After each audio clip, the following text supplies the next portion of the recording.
Now I am talking about division angiospermic. These are called flowering plant as the reproductive organs are born on a special structure called flowers.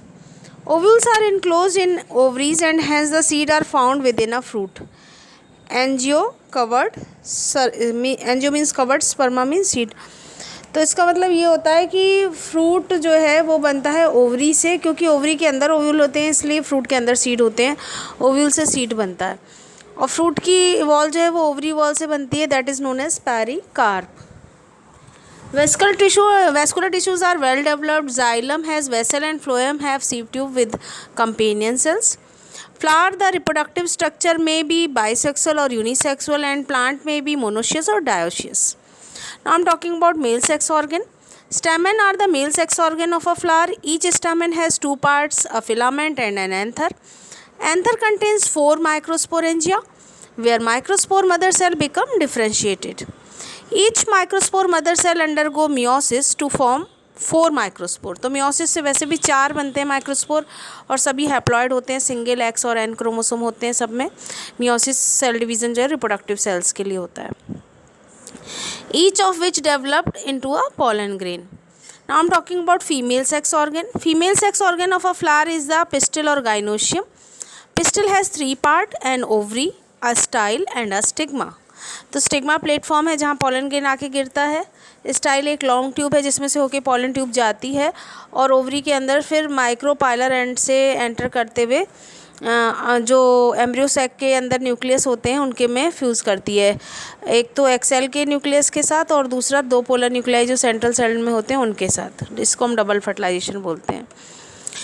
Each ovule, that is megasporangium, has a body called nucellus covered by 2 integuments, outer integument and inner integument, except at the micropyle.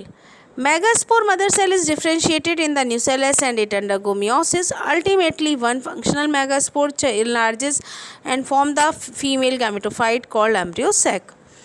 An embryo sac contains the egg apparatus consisting of 1 female gamete and 2 synergists, 3 antipodal cells, and the opposite and 2 polar nuclei in the central cell. Later, the 2 polar nuclei fuses to form a diploid secondary nucleus. Now I am talking about fertilization and development of seed and fruit. Pollen grain are brought to the surface of stigma of the pistil during pollination. Each pollen grain germinates, forming a pollen tube that carries 2 male gametes to the embryo sac, growing through the tissue of stigma and style.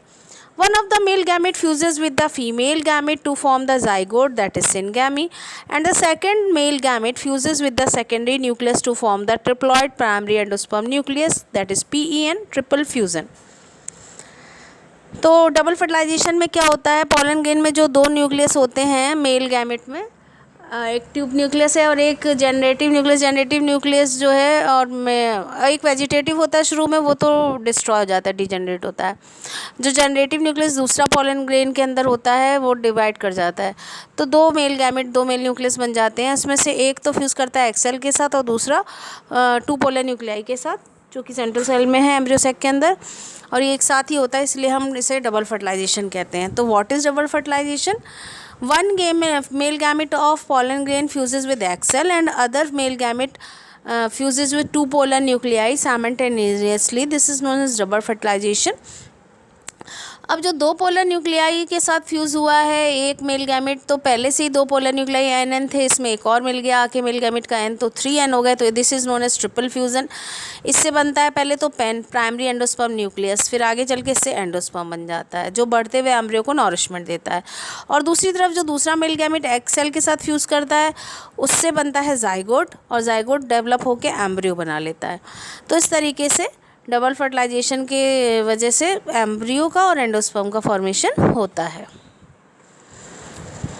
Since there are 2 fusion in an ovule during fertilization, this phenomena is called double fertilization. It is a unique feature in angiosperm. After fertilization, synergids and antipodal cell degenerate. Zygote develop into embryo and the primary endosperm nucleus develop into the endosperm. Ovule gradually transform into a seed and the ovary becomes the fruit.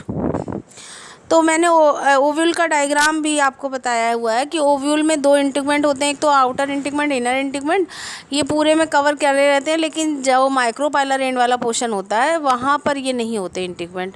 Micropylar and से ही pollen tube घुसती है और oxygen और water भी जाते हैं, और दूसरी तरफ के एंड को चैलेंजर एंड कहते हैं, और 90 डिग्री एंगल पे जहाँ पर ओव्यूल मुड़ता है उसको हाइलम कहते हैं, और इसकी जो बॉडी की सेल है ओव्यूल की उन्हें न्यूसेलस कहते हैं। वो सभी डिप्लॉयड यानी कि 2n होती है। ओव्यूल के अंदर एम्ब्रियो सैक होता है। एम्ब्रियो सैक का स्ट्रक्चर अगर हम देखें तो उसमें ऊपर की तरफ 3 एंटीपोडल सेल हैं, नीचे 2, बीच में एक एक्सेल है, बगल में दोनों में सिनर्जिड्स हैं। इसके अलावा सिनर्जिड के पास फिलीफॉर्म एपरेटस होते हैं जो कि पॉलन ट्यूब को गाइड करते हैं कि किधर जाना है।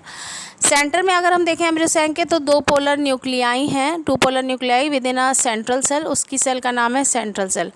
तो इस तरह हम कह सकते हैं कि एम्ब्रियो सैक 7 सेल और 8 न्यूक्लिएटेड है, क्योंकि ऊपर 3 एंटीपोडल सेल के न्यूक्लियस, नीचे एक सेल 2 सिनर्जिड के न्यूक्लियस, एक्सेल और सिनर्जिड को मिलाकर एग एपरेटस बोलते हैं, और बीच में 2 पोलर न्यूक्लियाई। तो टोटल 8 न्यूक्लियस हो गए, और सेल 7 है क्योंकि जो सेंटर में 2 पोलर न्यूक्लियाई हैं उनकी एक ही सेल है, सेंट्रल सेल। तो ये एम्ब्रियो सैक का स्ट्रक्चर है। Now I am talking about classification of angiosperm. Angiosperm are classified based on the number of cotyledon in their seed into 2 classes: monocotyledon which have only 1 cotyledon and dicotyledon which have 2 cotyledon. तो अपने rice और wheat को देखा होगा, उसके seed को, fruit को हम 2 पार्ट में नहीं डिवाइड कर सकते, तो वो मोनोकॉट्स में आते हैं। और जिनके सीड को हम डिवाइड कर सकते हैं 2 पीसेज में, जैसे कि पी सीड हो गया और आपका कैशू नट हो गया, तो इस तरीके से जिनको हम 2 इक्वल पार्ट में डिवाइड कर पाते हैं वो डाइकॉट्स में आते हैं। ये मेन फीचर है, लेकिन ऐसा नहीं है कि इसके एक्सेप्शन नहीं है। फॉर एग्जांपल पोटैटो यानी कि सोलेनम ट्यूबरोसम, इसका साइंटिफिक नेम है, बॉटनिकल नेम, तो इसके 2 इक्वल हाफ नहीं होते हैं, लेकिन ये फिर भी डाइकॉट में आता है क्योंकि इसकी बाकी फीचर्स जो हैं डाइकॉट से मिलते हैं। तो क्या डिफरेंस है मोनोकॉट और डाइकॉट में? Monocot have a fibrous root system जैसे ग्रासेस में आपने देखा होगा, and dicot have a tap root system जैसे रेडिश और कैरेट को देखा है आपने। Monocot leaves has a sheathing and leaf bases, and dicot leaves has a petiole. Leaf की डंडी को क्या बोलते हैं? पिट्यूल बोलते हैं। मोनोकॉट लीफ है पैरेलल विनेशन, जैसे आपने बनाना लीफ में देख रखा है और अमरूद की पत्ती में देखा होगा parallel विनेशन। But dicot leaves have reticulate means net like विनेशन, जैसे आपने पीपल की पत्ती को सुखा के देखा होगा तो उसमें अंदर नेट होता है पूरा। And in case of monocot flowers are trimerous, या तो फ्लावर में 3 या 3 के मल्टीपल फॉर्म में पेटल्स होते हैं, कोरोला कलर्ड वाले 3, 6, 9 एंड सो ऑन। और in case of dicot flowers are pentamerous और tetramerous, rarely tetramerous and mostly pentamerous. Means flower में जो पेटल्स हैं कोरोला है वो 5 या 5 के मल्टीपल हो सकते हैं, फॉर एग्जांपल 10, 15, या 4 के मल्टीपल भी कभी कभी देखने को मिलते हैं डाइकॉट्स में, 4, 8 एंड सो ऑन।